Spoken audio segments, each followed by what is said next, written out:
বলেন রাজুলুন কলবুহু মুআল্লাকুন ফিল মাসাজিদ, যে ব্যক্তি নাকি সব সময় আল্লাহর ঘরের সাথে মহব্বত রাখে, মানুষটা বাহিরে থাকে কিন্তু তার অন্তরটা মসজিদের মধ্যে থাকে। আছে না?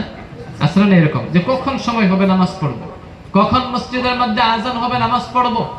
এই রাজুলুন কলবুহু মুআল্লাকুন ফিল মাসাজিদ, যে ব্যক্তি নাকি মসজিদের সঙ্গে সব সময় মহব্বত করবে, ওই ব্যক্তিকে কিয়ামতের দিন আল্লাহর আরশের ছায়ার নিচে জায়গা করে দিবে। সুবহানাল্লাহ পড়েন।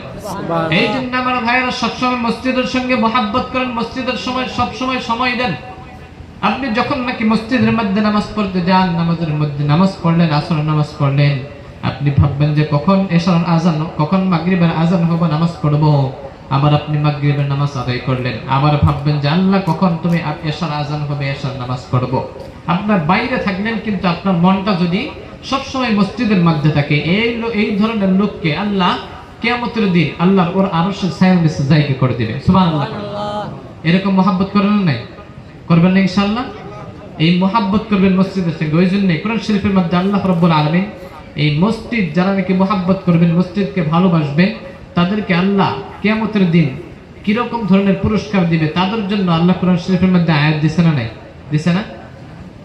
রব্বুল আলামিন কোরআন শরীফের মধ্যে বললেন ইন্নামা ইয়ামুরু মাসাজিদাল্লাহি মান আমানা বিল্লাহি ওয়াল ইয়াউমিল আখির ওয়া আকামাস সালাতা ওয়া আতাজ যাকাতা ওয়া লাম ইয়াখশা ইল্লাল্লাহ ফাআসা উলাইকা আন ইয়াকুনু মিনাল মুহতাদিন। সুবহানাল্লাহ পড়ে। সুবহানাল্লাহ। আরেকটু জোরে বলুন সুবহানাল্লাহ।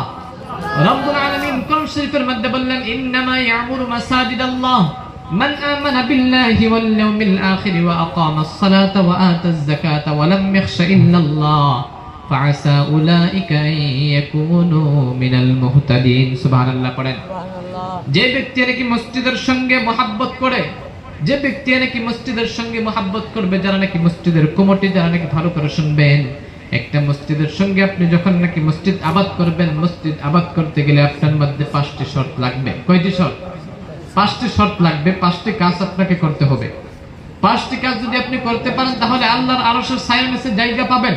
যারা নাকি মসজিদের কমিটি, গ্রামের লোক সবাই শুনবেন ভালো করে।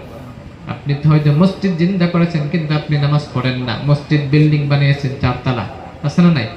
কিন্তু মসজিদের মধ্যে মুসল্লি নাই। আছে? মসজিদের মধ্যে মুসল্লি তো ছাড়ান ইমাম সাহেবও নাই, মুয়াজ্জিনও নাই। আছে না? অনেক মসজিদ আছে এরকম, মসজিদের মধ্যে মুয়াজ্জিন নাই, মুসল্লি নাই, ইমাম সাহেব নাই। এইরকম ধরনের মানুষকে আল্লাহর আরশের ছায়ার নিচে জায়গা পাবে? পাবে না। মসজিদ একটা আবাদ করতে গেলে, একটা মসজিদ আপনি উজ্জ্বল করতে